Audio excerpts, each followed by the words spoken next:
So I recently made a video about how I scored in the 99th percentile on the GMAT Focus, and a ton of the comments on that video were questions about the verbal section. And lucky for us, I did pretty well in the verbal section on the GMAT Focus. In fact, I scored in the 100th percentile, which is literally the best you can do. Now, I don't say this to brag, I'm just saying it's that you know that the techniques that I'll share with you in this video at least have some kind of merit, as they're what helped me do so well. If you're wanting help with the reading comprehension section, once you're done watching this video about the critical reasoning section, there will be links in the video description to my video on that. But the skills you learn in critical reasoning are actually really helpful on the reading comprehension section.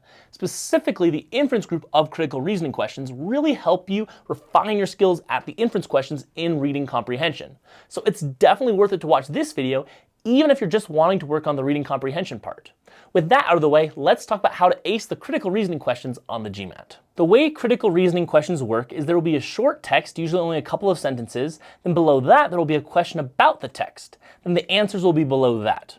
In order to answer any critical reasoning problem, you need to understand the short little text and what it's asking a question about. So as you read the text, before we even look at the question underneath it, we need to understand the building blocks of the thing that we're being asked about. The main building blocks of any GMAT critical reasoning question are background, premise, conclusion, and counterpoint. Background just sets you up with information. It's not for or against anything, it's just straight facts. A premise is some kind of claim or evidence that supports the author's conclusion. A conclusion is just that, the author's main argument or conclusion. And a counterpoint is something that goes against the author's conclusion. Oftentimes, premises and backgrounds sound really similar, at least to me. But one way to spot premises is that they oftentimes use the words because of, as a result of, or since in them. Anyway, this will make a lot more sense when we do an example, so let's do it. The answer to this question really doesn't matter. The most important thing is being able to identify the different parts. The college basketball team currently depends on donations to pay for uniforms and practice equipment, and in order to attract more talented players to the team, the college has set apart an additional $200,000 a year to be used on providing better equipment. Okay, so this part is the background. It doesn't support the author's conclusion, it just gives us context as to why the school needed to do what it did. This part is a conclusion that doing the following action will get better players to the school, and the premise, which is the thing that supports the conclusion, is the part talking about getting nicer equipment with the $200,000 a year. Now on to the actual question stem. There are 3 main overall groups of questions, and then inside those main groups there are 9 more specific types of questions. And we don't have time to do a deep dive into each and every one and do an example of each and every one, but we will outline each and do some examples for some of them. If you want help with a particular question type, hit that subscribe button and let me know in the comments which questions you want help with. And if this video has been out for a while, keep a lookout at the tiny little tags in the corners because they might pop up to bring you to a whole new video about that question type. The first group of questions are the structure questions. These ask you to answer a question about the building blocks of the question that we just talked about. In the structure group, there are 2 main types of questions. The first is the describe the role question, where there's a section that's bolded and you're asked if it's the primary conclusion of the argument, or a premise of the argument, or maybe some background or something else. They'll usually be overly wordy, but that's the general idea. The other major type of question is the describe the argument question. Most of these describe the argument questions have 2 different people or groups talking about a proposed plan or problem or conclusion, and you're responsible for describing how one person, usually the second one, reacts to the first. Do they point out a weakness in the argument? Do they point out a faulty assumption, introduce a new piece of information to push back on the other person, or some other example? The next and biggest group is the assumption group. There are 5 types of questions in the assumption group. They are find the assumption, strengthen the argument, weaken the argument, evaluate the argument, and find the flaw. Let's start with find the assumption. With find the assumption questions, the question stem will say something like, this argument relies on which of the following assumptions? And then there will be 5 assumptions underneath that. The goal is to figure out which assumption the author is making. An assumption is the support for the bridge that gets us to the conclusion. Let's look at an example that you might have in everyday life. Jessica only dates guys who are over 6 feet tall, therefore she won't date Chris. This premise here is that Jessica only dates guys over 6 feet tall, and the conclusion is that she won't date Chris. So what assumption do we need to make about Chris to get over there? Well, we should assume if she won't date Chris, that means that he's underneath 6 feet tall.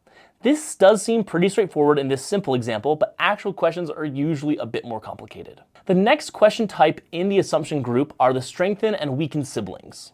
Strengthen and weaken questions ask you to identify a new piece of information, that's really important, new piece of information that would either strengthen or weaken the author's argument. Here's an example. Let's say it's next year and the Kansas City Chiefs have been ridiculously good again and they're heading to the Super Bowl. A Kansas City Chiefs fan could say, the Kansas City Chiefs won the last 2 Super Bowls in a row. Now they're playing the 49ers again in the Super Bowl, therefore the Chiefs will definitely win a 3rd ring. If you're wanting to strengthen this argument, you could say, yeah, and we have more good wide receivers than last year and the 49ers defense is all injured. Or to weaken this person's argument, you could add a piece of information like, it's unlikely the Chiefs will win a 3rd time as Patrick Mahomes tore his ACL in the AFC Championship game. Do you see how these 2 new pieces of information either strengthen or weaken the conclusion that the Chiefs will win again by attacking the assumption that the teams are identical to a year ago? You're breaking down that bridge.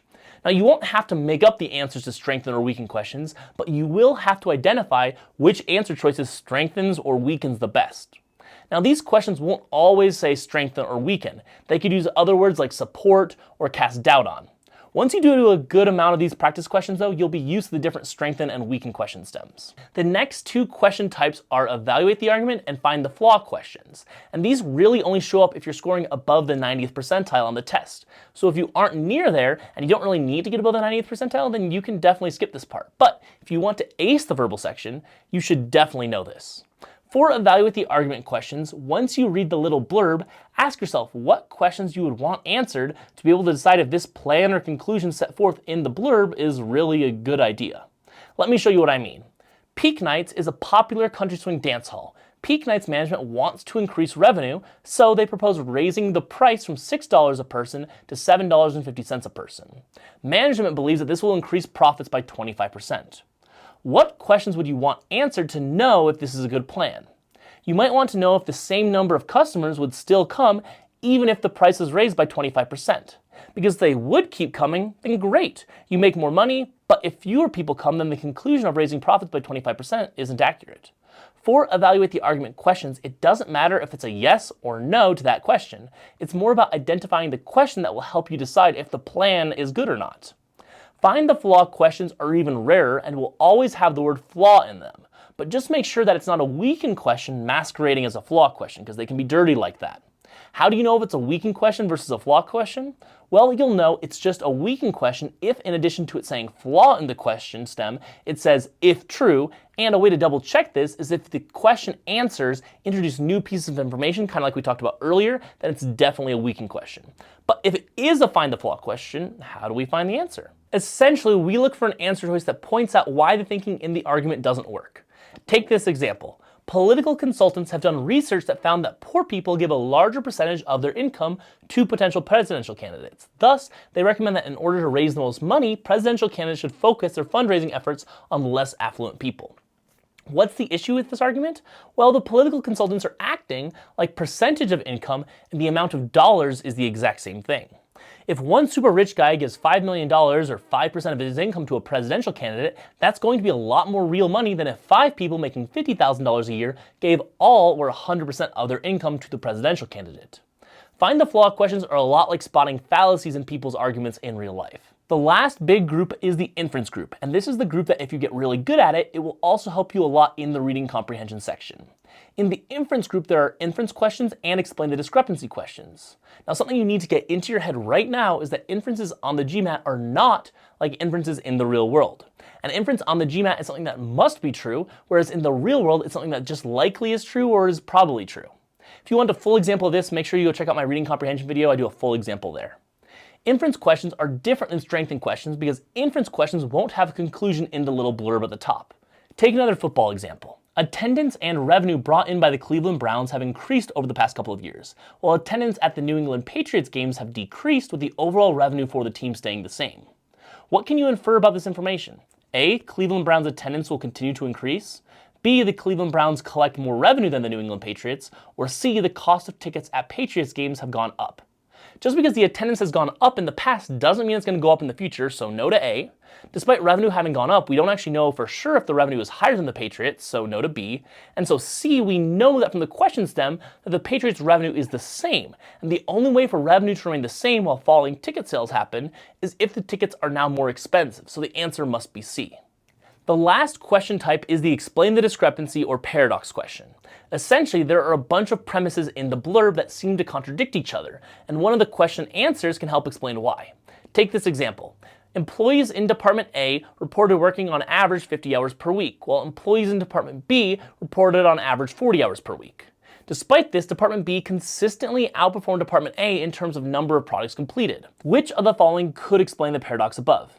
Department A employees like a structured work environment, while Department B like flexible work. Nope, that doesn't explain it. What about this one? Department A is involved in more complex projects that inherently take longer than the project that Department B is responsible for. That actually makes some sense. Department A works more and gets less projects done than Department B because each project is more complicated and thus takes longer. That totally makes sense. Now, this video alone won't be enough to ace the verbal section.